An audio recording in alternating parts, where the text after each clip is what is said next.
Ini adalah kisah salah satu tokoh perempuan penting dalam sejarah gereja mula-mula. Namanya disebut dalam Kisah Para Rasul 16 ayat 11 sampai 15 dan ayat 40.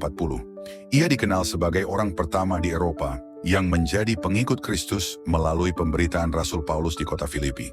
Dan ia juga dikenal sebagai tokoh perempuan Kristen, simbol keramah tamahan dan ketulusan hati. Nama Lydia secara harafiah berarti wanita dari Lydia, yaitu wilayah kuno di Asia Kecil, sekarang Turki bagian barat. Ia berasal dari kota Tiatira, area yang termasuk dalam wilayah Lydia. Dengan demikian, mungkin Lydia bukan nama aslinya, tetapi penanda asal geografisnya. Ia adalah seorang yang bukan keturunan Yahudi, namun disebut sebagai penyembah Allah, atau biasa disebut seorang proselyte, sebutan untuk orang non-Yahudi yang percaya kepada Allah Israel. Lydia tinggal di kota Filipi, sebuah koloni Romawi di wilayah Makedonia, Yunani Utara saat ini, dekat kota modern Kavala. Lokasi yang jauh dari kampung halamannya menunjukkan bahwa ia merantau untuk berdagang.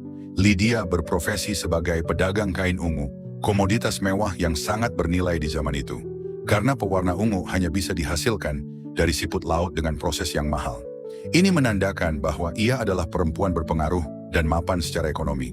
Menariknya, Lydia disebut sebagai pemilik rumah sendiri, tanpa disebutkan memiliki suami, menunjukkan kemandirian yang langka pada masanya.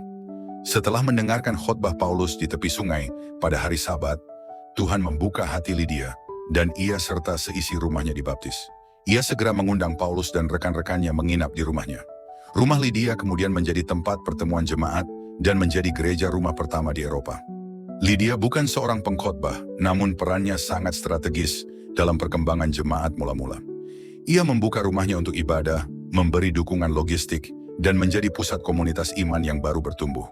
Keberaniannya menyambut para rasul, bahkan setelah mereka dipenjara, menunjukkan iman yang teguh dan komitmen mendalam terhadap pelayanan.